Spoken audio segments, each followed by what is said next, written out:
Le brouillard matinal enveloppait les tours du château de Vincennes comme un linceul de soie grise. Docteur Élise Moreau frissonna en sortant du métro, remontant le col de son manteau contre l'air humide de novembre. Même après 3 ans de recherche dans les archives du château, la silhouette imposante du donjon médiéval ne cessait jamais de l'impressionner. 52 mètres de pierre calcaire blanche s'élevaient vers le ciel parisien, témoignage silencieux de 6 siècles d'histoire française. Élise était historienne, spécialisée dans l'architecture militaire du XIVe siècle.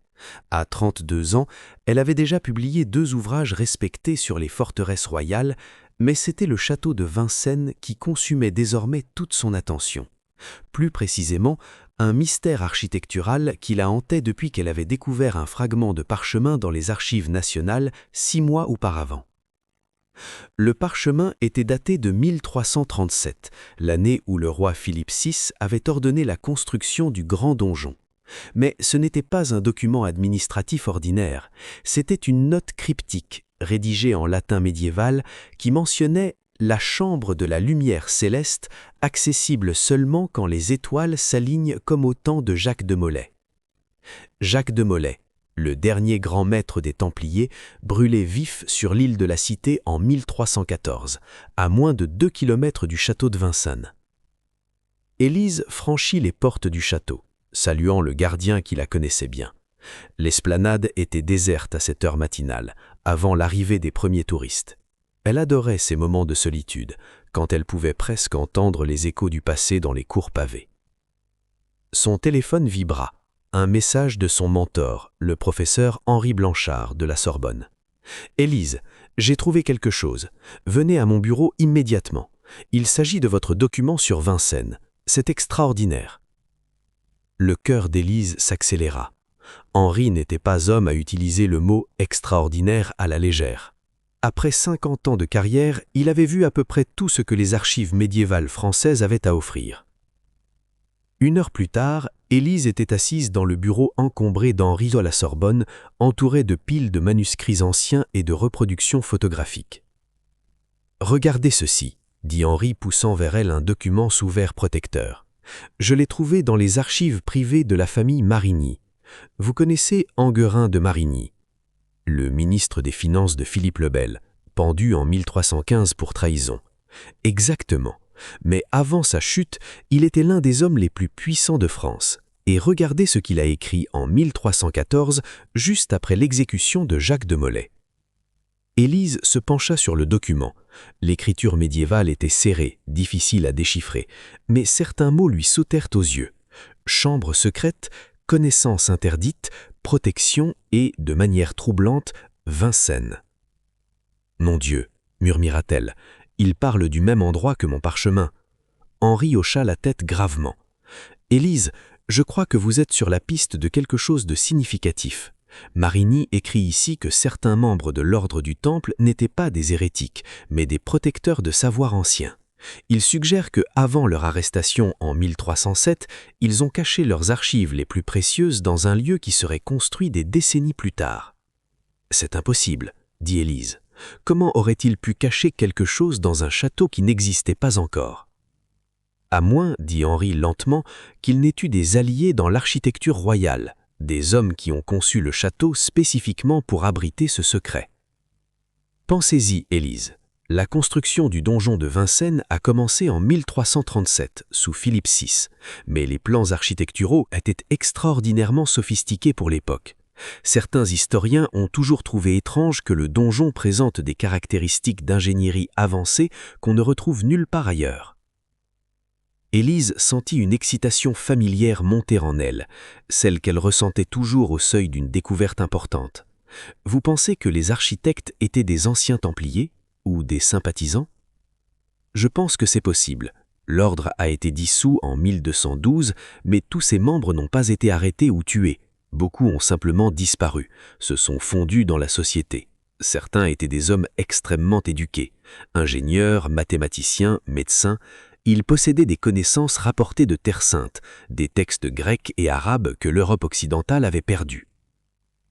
Il sortit un autre document, celui-ci une reproduction d'un plan architectural. J'ai demandé à un collègue du département d'architecture d'analyser les plans originaux du donjon de Vincennes. Regardez cette section ici, au niveau inférieur. Il y a une anomalie.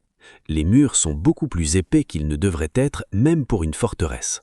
Et il y a des traces de ce qui pourrait être des passages scellés. Élise étudia le plan avec une attention intense. Henri avait raison. Il y avait quelque chose d'inhabituel dans la structure même du donjon. Votre parchemin mentionne un alignement stellaire, continua Henri. J'ai consulté un astronome. Il s'avère qu'il y a un événement astronomique rare qui va se produire dans exactement 3 jours. Un alignement particulier de Jupiter et de Saturne, visible depuis Paris, qui ne s'est pas produit depuis 1337. Les implications de cette révélation frappèrent Élise comme une vague. Vous voulez dire que la chambre de la lumière céleste pourrait être accessible uniquement pendant cet alignement? Que les architectes ont conçu un mécanisme qui ne fonctionne qu'à ce moment précis? C'est exactement ce que je pense, dit Henri. Les Templiers étaient réputés pour leur maîtrise de l'astronomie et de l'architecture. S'ils voulaient cacher quelque chose pendant des siècles, quoi de mieux qu'une serrure astronomique qui ne s'ouvre qu'une fois tous les 700 ans? Chapitre 2. La course contre le temps. Les 3 jours suivants furent une frénésie d'activité. Élise avait besoin d'une autorisation spéciale pour accéder au niveau inférieur du donjon pendant la nuit, et obtenir cette permission nécessitait de convaincre l'administration du château sans révéler l'entièreté de la portée de leur théorie. Si la nouvelle d'une possible chambre secrète templière au château de Vincennes se répandait, le site serait envahi par des chasseurs de trésors et des théoriciens du complot. Finalement, grâce à la réputation d'Henri et au statut d'Élise en tant que chercheuse accréditée, ils obtinrent l'autorisation de mener une étude architecturale nocturne le soir de l'alignement astronomique. Élise passa ces 3 jours à étudier chaque détail disponible sur la construction du donjon. Elle découvrit que l'architecte principal, Raymond du Temple, était une figure énigmatique. Peu de choses étaient connues sur sa vie avant qu'il ne devienne l'architecte royal, mais son travail à Vincennes montrait une sophistication remarquable. Le donjon était un chef-d'œuvre inénérique militaire. 6 étages, des murs de 2 mètres d'épaisseur, des contreforts massifs et un système de défense innovant. Mais c'était dans les détails subtils que Lise commença à voir un motif. Certaines pierres gravées portaient des marques de tailleurs de pierre qui ressemblaient étrangement aux symboles templiers. Des angles et des proportions dans la conception suivaient des rapports mathématiques sophistiqués, similaires aux utilisés dans l'architecture des commanderies templières. Le soir du 3e jour, Élise et Henri se retrouvèrent devant le donjon, accompagnés de 2 assistants. Marc Fontaine, un jeune doctorant en archéologie médiévale, et Sophie Laurent, une ingénieure structurelle spécialisée dans la conservation des monuments historiques. Le ciel était exceptionnellement clair pour novembre, les étoiles scintillant brillamment au-dessus de Paris. Jupiter et Saturne étaient visibles à l'œil nu, 2 points lumineux brillants dans la constellation du Verseau. L'alignement sera optimal vers 23 heures, dit Marc consultant son application d'astronomie. Nous avons environ 2 heures. Ils descendirent dans les niveaux inférieurs du donjon, leurs lampes torches projetant des ombres dansantes sur les murs de pierre blanche. L'air devenait plus frais et plus humide à mesure qu'ils descendaient. Élise sentait le poids de l'histoire autour d'elle. Ces murs avaient abrité des rois, des prisonniers célèbres et incomptables secrets pendant 7 siècles. Au niveau le plus bas, celui qui avait autrefois été utilisé comme réserve et cachot, Sophie commença à examiner les murs avec un équipement de détection moderne. « Ici », dit-elle après 20 minutes de recherche, « il y a définitivement un espace vide derrière ce mur. Et regardez ces pierres, elles sont disposées différemment du reste de la structure. C'est subtil, mais c'est là. » Élise s'approcha, son cœur battant. Le mur en question était situé dans un coin sombre, facile à négliger, mais maintenant qu'elle savait quoi chercher, elle pouvait voir les différences. Les pierres étaient légèrement plus petites, leur mortier d'une composition légèrement différente. « Regardez ici, » dit Marc, pointant sa lampe vers le haut du mur. « Il y a une sorte de niche, comme une fenêtre, mais elle est orientée vers... Attendez. » Il consulta sa compas et son application. « Elle est orientée exactement vers le point du ciel où l'alignement sera visible. Ce n'est pas une coïncidence. » Henri examina la niche avec fascination. C'est un puits de lumière, conçu pour capter la lumière des étoiles à un moment précis. Les architectes médiévaux utilisaient parfois de tels dispositifs dans les cathédrales pour marquer des dates liturgiques importantes. « Mais comment ouvre-t-il la chambre » demanda Sophie. « Il doit y avoir un mécanisme. » Ils cherchèrent autour de la niche, examinant chaque pierre. Ce fut Élise qui finalement découvrit le secret. Une pierre particulière, juste en dessous de la niche, avait une texture légèrement différente. Quand elle passa sa main dessus, elle sentit une dépression subtile, une forme qui ressemblait à « une croix », murmura-t-elle. « Une croix pâtée. le symbole des Templiers. Il était maintenant 22h45. Ils attendirent, les yeux fixés sur la niche, alors que les étoiles se déplaçaient lentement dans le ciel nocturne. L'attente était presque insupportable. Puis, à 23 heures précises, cela se produisit. Un rayon de lumière stellaire, amplifié et focalisé par la décision précise de la niche, illumina la croix pâtée. La pierre sembla prendre vie, brillant d'une lueur argentée. Et quelque chose cliqua dans le mur. « Mon Dieu !» souffla Henri. « Après 700 ans, le mécanisme fonctionne encore. » Un grincement profond résonna dans la chambre alors qu'une section du mur commençait à se déplacer, pivotant lentement sur un axe central. La pierre s'ouvrait comme une porte, révélant l'obscurité au-delà. Chapitre 3 : Les archives oubliées. L'air qui s'échappait de la chambre secrète était étonnamment sec, presque stérile. Les bâtisseurs médiévaux avaient conçu cet espace pour résister au siècle, et ils avaient remarquablement réussi. Élise fut la première à entrer, sa lampe torche perçant l'obscurité. Ce qu'elle vit lui coupa le souffle. La chambre était plus grande qu'elle ne l'avait imaginé, environ 10 mètres de côté, avec un voûté volté qui s'élevait à 4 mètres. Mais ce n'était pas la taille de l'espace qui était stupéfiant, c'était son contenu. Des étagères de bois remarquablement bien préservées couvraient 3 murs remplis de manuscrits, de rouleaux de parchemin et de codex reliés. Au centre de la chambre se trouvait une grande table de pierre sur laquelle étaient disposés des instruments, des astrolabes, des compas, des outils de mesure d'une précision remarquable. « C'est impossible !» murmura Sophie entrant derrière Élise. « Comment tout ceci a pu survivre pendant 7 siècles ?» « L'air est complètement sec, » observa Henri, examinant l'environnement avec son équipement. « Et regardez les murs, ils sont construits avec plusieurs couches de pierres différentes, créant une isolation presque parfaite. C'est de l'ingénierie incroyablement avancée pour le XIVe siècle. » Marc avait déjà commencé à examiner les manuscrits les plus proches, utilisant des gants de conservation qu'il avait apportés.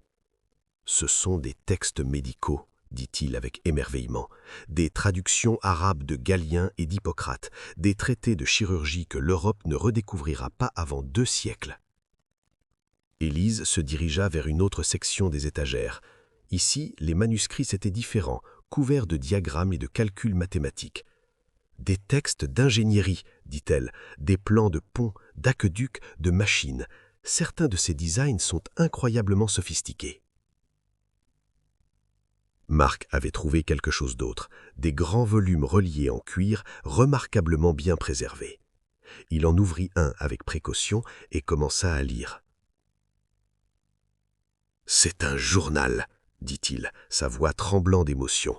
Un journal tenu par Raymond du Temple lui-même, et il commence avec ces mots. « Je suis Raymond du Temple, ancien frère chevalier de l'ordre du Temple, et ceci est le récit véridique de notre mission sacrée. » Les autres se rassemblèrent autour de lui alors qu'Henri continuait à lire, traduisant du latin médiéval. « Notre ordre a été calomnié, détruit par la cupidité d'un roi et les machinations de ceux qui nous craignaient. Mais nous n'étions pas des hérétiques, nous étions gardiens.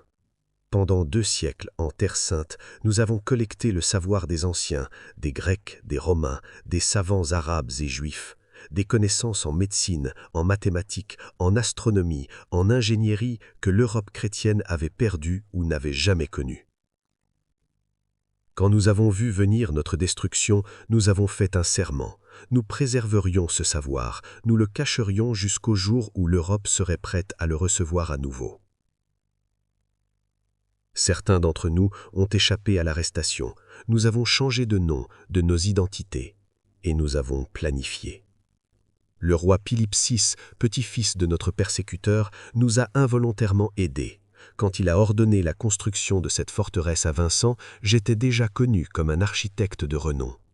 Il ne savait pas que j'étais formé dans les commanderies templières, que chaque pierre que je posais portait notre véritable mission. J'ai conçu cette chambre comme un coffre-fort inviolable, accessible seulement à ceux qui comprendraient nos signes et seulement au moment où les étoiles s'aligneraient à nouveau. Henri tourna les pages avec révérence. Le journal continuait, détaillant non seulement la construction de la chambre secrète, mais aussi la philosophie qui sous-tendait la mission des Templiers. « Écoutez ceci, dit Henri. Nous n'étions pas seulement des soldats, mais des étudiants du monde. Nous croyions que toute connaissance était sacrée, qu'elle venait de musulmans, de juifs ou de chrétiens. Dans les librairies de Jérusalem, d'Acre et de Tripoli, nous avons appris l'algèbre des mathématiciens arabes, la médecine des médecins persans, l'astronomie des savants de Bagdad. L'Europe de notre époque n'était pas prête pour ce savoir. L'Église contrôlait ce qui pouvait être lu, ce qui pouvait être enseigné. Toute connaissance qui venait du monde islamique était suspecte, hérétique. Nous avons été accusés de vénérer des idoles, de pratiquer la magie, simplement parce que nous respections le savoir de toutes les cultures. » Élise sentit sa gorge se serrer. Ils ont été détruits pour avoir voulu préserver la connaissance. « Plus que cela, dit Henri, continuant à lire. Notre véritable hérésie aux yeux de nos accusateurs était de croire que la raison et la foi pouvaient coexister. Que comprendre les mécanismes du monde ne diminuait pas Dieu, mais révélait sa grandeur. Nous avons vu dans les étoiles l'œuvre divine de la géométrie, nous avons vu dans le corps humain la perfection de la création, et pour cela, nous avons été condamnés. Marc avait trouvé autre chose, un coffret de bois finement sculpté. Avec des mains tremblantes, il l'ouvrit. À l'intérieur se trouvaient des lettres scellées avec de la cire qui portaient encore l'empreinte du sceau templier. « Ce sont des témoignages, dit Marc, examinant les documents. Des lettres de savants musulmans et juifs témoignant du respect et de l'honneur des Templiers. Des remerciements pour avoir sauvé des bibliothèques de la destruction pendant les croisades. Des expressions de gratitude pour avoir protégé des érudits persécutés. » Sophie, l'ingénieure, examinait les instruments techniques avec fascination. « Ces outils sont incroyablement précis, dit-elle. Ce compas ici pourrait rivaliser avec des instruments fabriqués 3 siècles plus tard, et regardez cet astrolabe, les graduations sont d'une finesse extraordinaire. » Au fond de la chambre, Élise découvrit ce qui semblait être la pièce maîtresse de toute la collection. Un grand manuscrit enluminé, ouvert sur un pupitre de bois sculpté. Le titre, en lettres d'or, disait « Codex Sapiense », le livre de la sagesse. Elle se pencha pour l'examiner, et son cœur se mit à battre plus fort. Ce n'était pas simplement un livre, c'était une encyclopédie, une tentative de compiler toute la connaissance que les Templiers avaient rassemblée. Médecine, astronomie, mathématiques, ingénierie, philosophie, géographie. Des pages et des pages de savoir soigneusement transcrits, illustrés, préservés. C'était leur legs, murmura-t-elle, leur vrai trésor, pas d'or ou d'argent, mais ceci, la connaissance elle-même. Chapitre 4. La vérité révélée. Les heures suivantes furent surréalistes. L'équipe documenta tout avec soin, prenant des photographies numériques de chaque manuscrit, de chaque instrument, de chaque page du journal de Raymond du Temple. Ils travaillèrent en silence, comme dans une cathédrale, conscients de l'extraordinaire privilège de ce moment. Vers 3 heures du matin, Henri fit une autre découverte cruciale. Dans le dernier volume du journal de Raymond du Temple, il y avait une lettre scellée, adressée à ceux qui ouvriront cette chambre. Avec une révérence infinie, Henri brisa le seau de cire et commença à lire. Si vous lisez ces mots, c'est que les étoiles se sont à nouveau alignées et que le temps a enfin révélé notre secret. Je ne sais pas combien de siècles se seront écoulés, je ne sais pas si le monde sera prêt pour ce que nous avons préservé, mais j'espère que l'humanité aura avancé, que la lumière de la raison aura dissipé les ombres de l'ignorance. Sachez ceci, l'ordre du Temple n'était pas ce que nos accusateurs prétendaient. Nous n'étions pas des adorateurs d'idoles ou des pratiquants de magie noire. Nous étions des hommes qui croyaient que le savoir était sacré, que la vérité ne devait pas être crainte mais recherchée, que la sagesse n'avait pas de religion mais appartenait à toute l'humanité. Dans cette chambre, nous avons caché les fruits de 2 siècles de collecte, des textes que l'Europe a perdus quand Rome est tombée, que les bibliothèques d'Alexandrie et de Bagdad ont préservés, que nous avons rapportés de Terre Sainte. Des traités médicaux qui pourraient sauver des milliers de vies, des principes mathématiques qui pourraient transformer l'architecture et l'ingénierie, des observations astronomiques qui révèlent la vraie nature du cosmos. Nous savions que notre époque n'était pas prête pour ce savoir. L'Inquisition brûlait ceux qui osaient questionner, l'Église condamnait tout enseignement qui semblait contredire les dogmes établis. Nous avons vu des hommes brillants persécutés simplement pour avoir suggéré que la Terre pouvait être le centre de l'univers, que les étoiles suivaient des lois naturelles, que la médecine devait être basée sur l'observation plutôt que sur la superstition. Alors, nous avons caché notre trésor et attendu. Nous avons prié pour qu'un jour vienne où ces connaissances pourraient être partagées librement, où les savants pourraient étudier sans crainte, où la raison et la foi pourraient coexister en paix. Si ce jour est arrivé, alors notre sacrifice n'était pas vain. Utilisez ce que nous avons préservé, étudiez-le, partagez-le.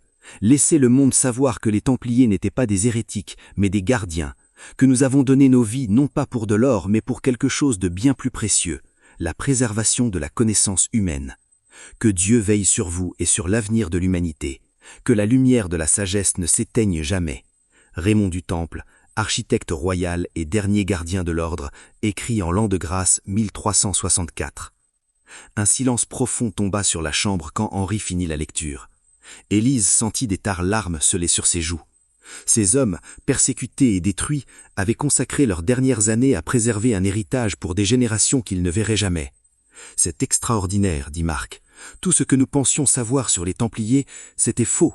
Ils n'étaient pas des mystiques obsédés par des reliques ou des conspirations. Ils étaient des humanistes avant l'humanisme, des scientifiques avant que la science moderne n'existe. » Sophie examinait un des traités médicaux. Ce texte décrit des procédures chirurgicales qui ne seront redécouvertes qu'au XVIe siècle. Les Templiers avaient accès à des connaissances médicales arabes qui étaient des siècles en avance sur l'Europe médiévale. Combien de vies auraient pu être sauvées si ce savoir n'avait pas été caché? Mais il devait être caché, dit Henri doucement. Raymond avait raison. Le XIVe siècle n'était pas prêt. L'Inquisition était à son apogée. Galilée serait condamné 3 siècles plus tard simplement pour avoir soutenu l'héliocentrisme.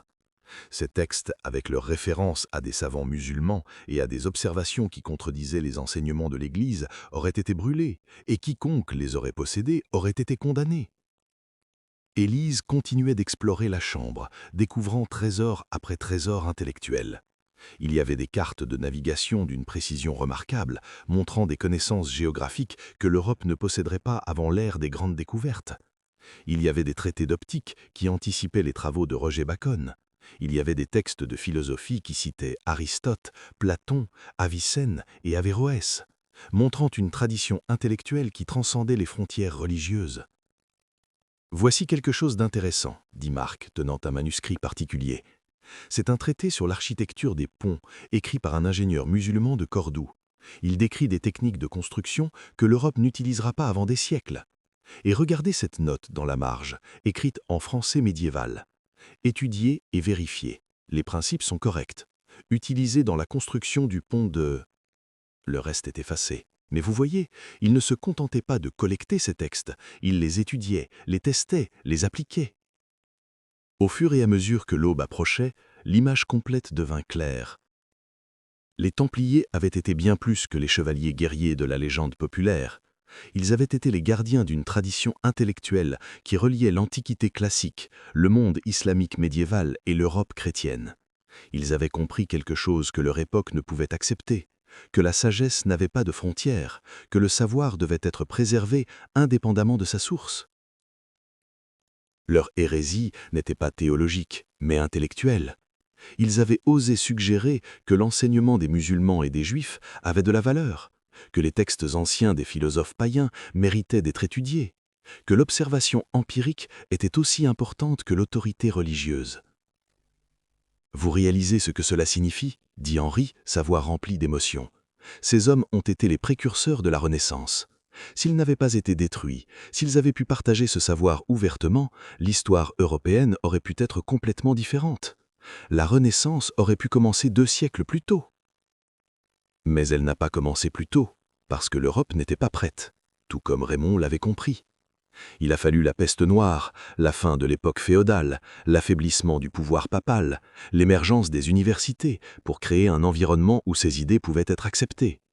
« Et maintenant, demanda Sophie, que faisons-nous avec tout ceci ?» C'était la question cruciale. Ils avaient découvert non seulement une chambre secrète, mais un trésor historique d'une valeur inestimable.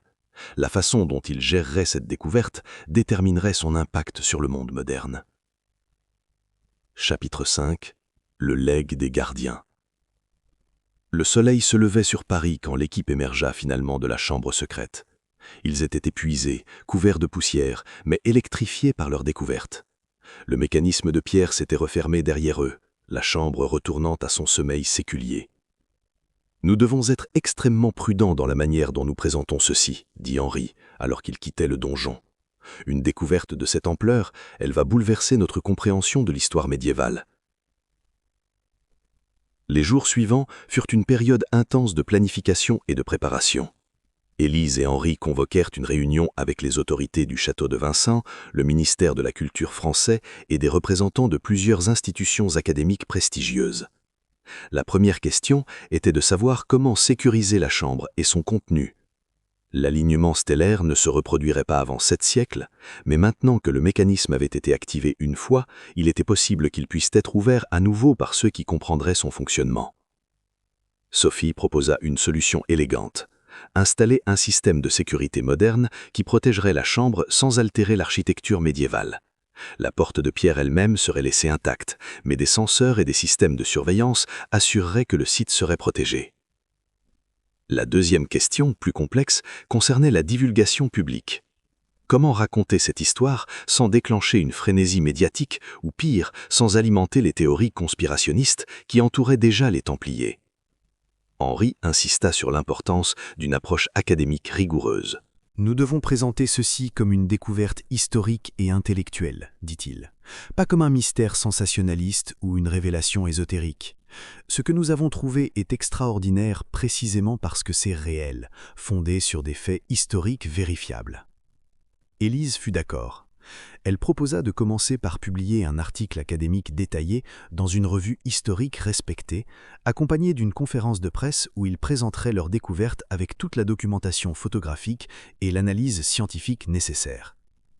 Nous devons raconter l'histoire complète, pas seulement la découverte de la chambre, mais ce qu'elle révèle sur les Templiers, sur l'histoire intellectuelle médiévale, sur la préservation du savoir à travers les âges. C'est une histoire de courage intellectuel et de sacrifice.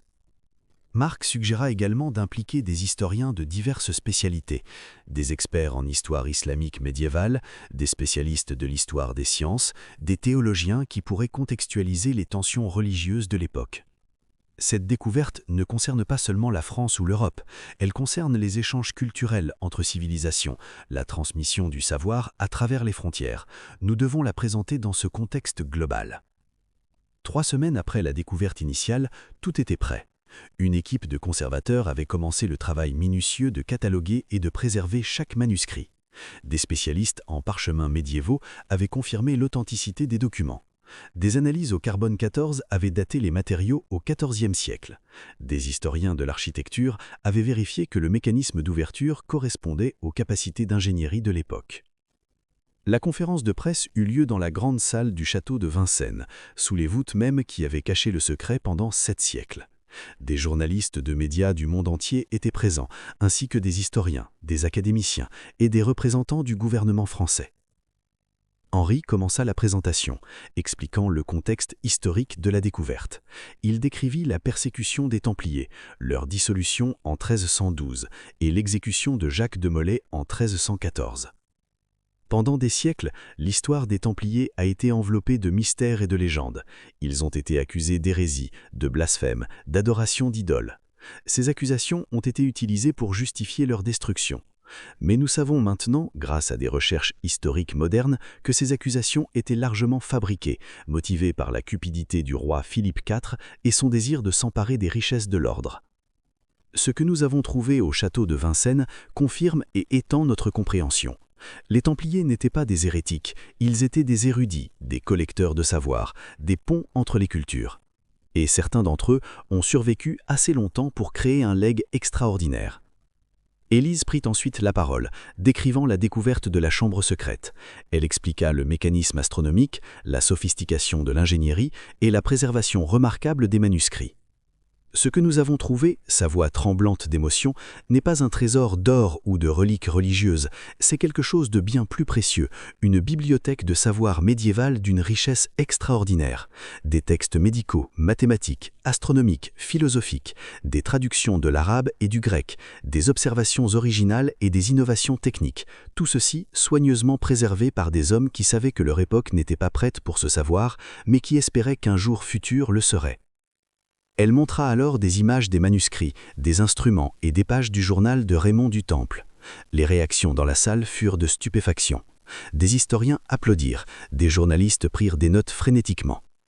Ce que cette découverte révèle, c'est une histoire d'échanges intellectuels entre cultures à une époque que nous considérons souvent comme sombre et fermée. Les Templiers ont rapporté d'Orient non seulement des épices et de l'or, mais aussi des idées, des textes, des connaissances. Ils ont compris que le savoir des savants musulmans et juifs était précieux, que les philosophes grecs anciens avaient des choses importantes à enseigner, que l'observation empirique du monde était aussi importante que la foi religieuse. Leur véritable hérésie, si l'on peut l'appeler ainsi, était de croire dans la valeur universelle de la connaissance, et pour cela, ils ont été détruits. Mais avant leur fin, quelques-uns d'entre eux ont réussi à préserver ce qu'ils considéraient comme le plus important, non pas leur propre pouvoir ou richesse, mais le savoir humain lui-même. La conférence de presse dura plus de 3 heures, avec des questions venant de toutes parts. Des historiens musulmans présents confirmèrent que plusieurs des textes mentionnés correspondaient à des œuvres connues de savants arabes médiévaux, certaines considérées comme perdues. Des spécialistes de l'histoire des sciences s'émerveillèrent devant les instruments et les traités techniques. Une question particulièrement poignante vint d'un journaliste italien. « Professeur Blanchard, si ces connaissances n'avaient pas été cachées, si les Templiers avaient pu les partager ouvertement, comment l'histoire aurait-elle été différente ?» Henri réfléchit un moment avant de répondre. « C'est une question fascinante et impossible à répondre avec certitude, mais considérez ceci. Les textes médicaux dans cette chambre décrivent des techniques chirurgicales et des traitements qui n'ont été redécouverts qu'au XVIe siècle.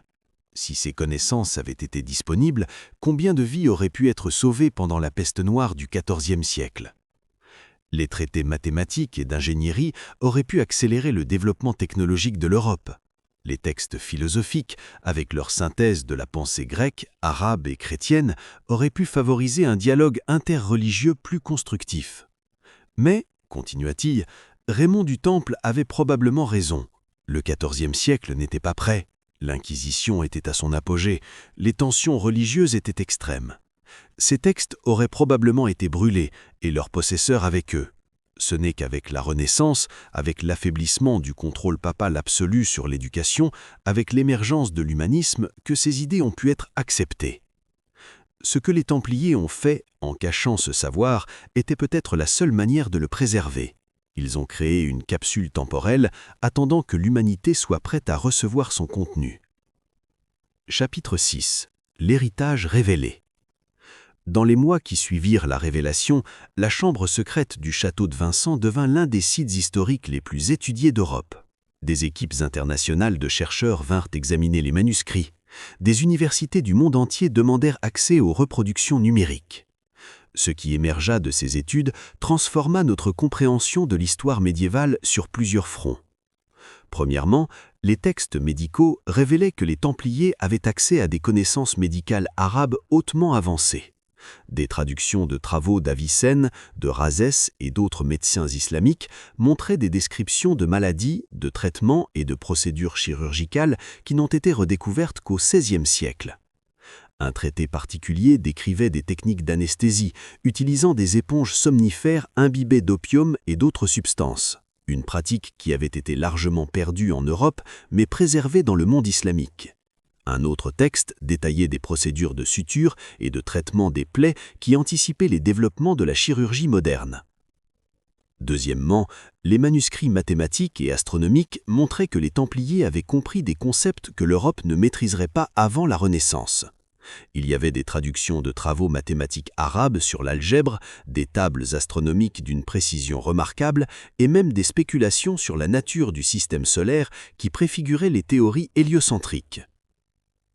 Un document particulièrement fascinant était un traité sur l'optique, apparemment inspiré par les travaux du savant arabe Ibn al-Haytham. Il décrivait des expériences sur la réfraction de la lumière et la nature de la vision qui ne seraient redécouvertes en Europe que par Roger Bacon et plus tard par les scientifiques de la Renaissance. Troisièmement, les ingénieries révélaient que les Templiers avaient étudié et adapté des techniques de construction islamiques. Il y avait des plans de systèmes d'irrigation, de moulins à eau sophistiqués, de ponts utilisant des principes architecturaux avancés. Raymond du Temple lui-même avait apparemment appliqué certaines de ces techniques dans la construction du donjon de Vincent, expliquant sa sophistication inhabituelle. Mais peut-être plus important que les découvertes techniques était ce que les manuscrits révélaient sur la philosophie des Templiers. Le Codex Sapientia, leur grande encyclopédie, contenait une introduction qui articulait leur vision du monde. La sagesse est une lumière qui illumine toutes les nations. Elle ne reconnaît pas de brantières de langue, de religion ou de culture. Un homme sage est reconnu par sa quête de vérité, non pas par le Dieu qu'il prie ou la langue qu'il parle. Nous avons voyagé de l'Occident chrétien à l'Orient islamique, et nous avons trouvé la sagesse partout. Dans les mosquées de Damas, nous avons entendu des savants expliquer les mouvements des étoiles. Dans les synagogues de Jérusalem, nous avons lu des commentaires philosophiques d'une profondeur remarquable. Dans les monastères du Levant, nous avons trouvé des chrétiens orientaux qui préservaient les textes des anciens philosophes grecs. Nous avons appris que la vérité ne peut être monopolisée par aucune foi, que Dieu, quel que soit le nom par lequel on l'appelle, a donné la raison à tous les hommes, que l'étude du monde naturel n'est pas une offense à la religion, mais une célébration de la création divine. Pour cette croyance, nous avons été condamnés, mais nous ne regrettons rien. Car nous savons que la lumière de la connaissance ne peut être éteinte à jamais. Elle peut être cachée, comme nous cachons ces textes, mais elle ressurgira toujours. L'humanité aspire à comprendre, à savoir, à grandir. C'est la nature divine en nous. Ces mots résonnèrent profondément dans le monde moderne. Dans une époque souvent divisée par des tensions religieuses et culturelles, le message des Templiers sur l'universalité du savoir et la valeur de l'échange interculturel semblait remarquablement pertinent. Des représentants de différentes communautés religieuses se réunirent au château de Vincennes pour une cérémonie spéciale. Des leaders chrétiens, musulmans et juifs participèrent à un événement commémorant les Templiers et leur vision d'un savoir universel.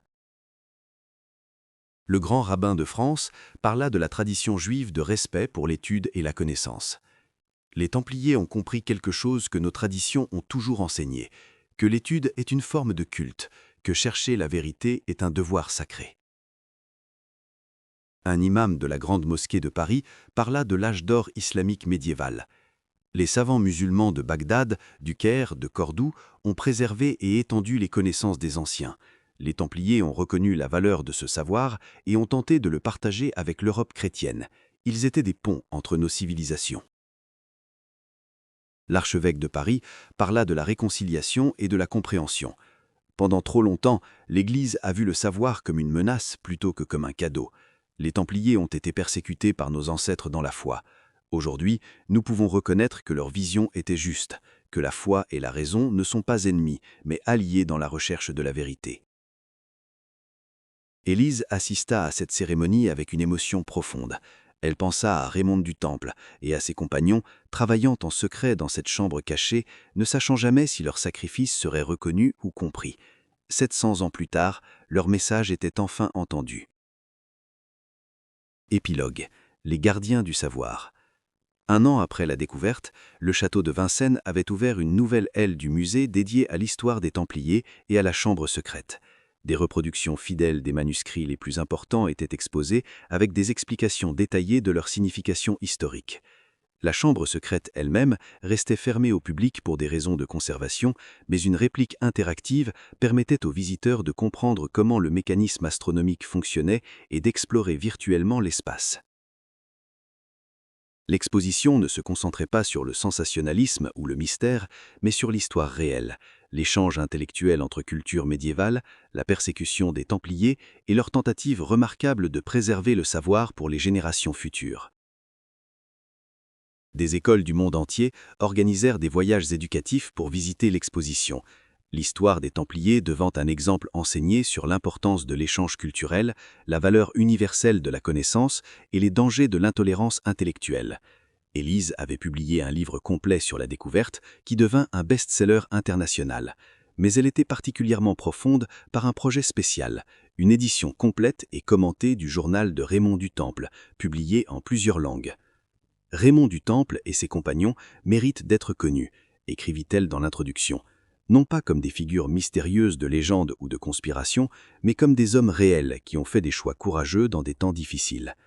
Ils ont vu quelque chose que leur époque ne pouvait accepter, que la sagesse transcende les frontières, que le savoir humain est un patrimoine partagé, que la raison et la foi peuvent coexister. Ils ont été détruits pour ces croyances, mais avant leur fin, ils ont créé un légat qui a survécu 7 siècles. Aujourd'hui, dans un monde qui a parfois oublié ces leçons, leur message reste aussi pertinent que jamais. Par une froide soirée de novembre, exactement 1 an après la découverte initiale, Élise retourna au château de Vincennes. L'exposition était fermée pour la nuit et elle avait obtenu la permission de passer quelques heures seule dans la nouvelle aile du musée. Elle se tenait devant une grande reproduction du Codex Sapientia, examinant les pages magnifiquement enluminées. Des diagrammes astronomiques côtoyaient des textes philosophiques, des formules mathématiques étaient entrelacées avec des prières. C'était une synthèse remarquable de foi et de raison, de science et de spiritualité. Sur le mur à côté, une grande citation de Raymond du Temple était affichée. « Nous ne sommes pas les créateurs de cette sagesse, mais ses gardiens. Elle nous a été transmise par d'innombrables générations de chercheurs de vérité de toutes les nations et de toutes les foi. Notre devoir est de la préserver et, quand le temps sera venu, de la transmettre. Car le savoir, comme la lumière, ne peut être contenu. Il doit chagner pour tous. » Élise pensa à son propre voyage, qui avait commencé par un fragment de parchemin et une intuition. Elle avait découvert bien plus qu'une chambre secrète. Elle avait découvert une histoire d'héroïsme intellectuel, de sacrifice pour des principes et d'espoir pour l'avenir. Les Templiers étaient détruits, leur ordre dissous, leurs membres persécutés, mais leur véritable mission avait réussi. Le savoir qu'ils avaient protégé était maintenant disponible pour le monde entier.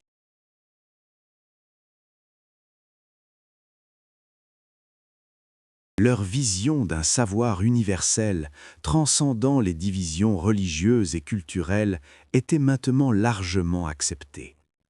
« Merci, Raymond », murmura-t-elle, touchant doucement la reproduction du manuscrit. « Votre attente est terminée. Votre message a été reçu. Et nous nous efforcerons d'être dignes de votre sacrifice. » Dehors, les étoiles brillaient au-dessus du donjon de Vincennes. Jupiter et Saturne avaient poursuivi leur voyage céleste, mais leur alignement avait accompli ce pourquoi il avait été prévu. Une porte vers le passé avait été ouverte, et à travers elle, une lumière ancienne brillait à nouveau, illuminant le présent et guidant le futur.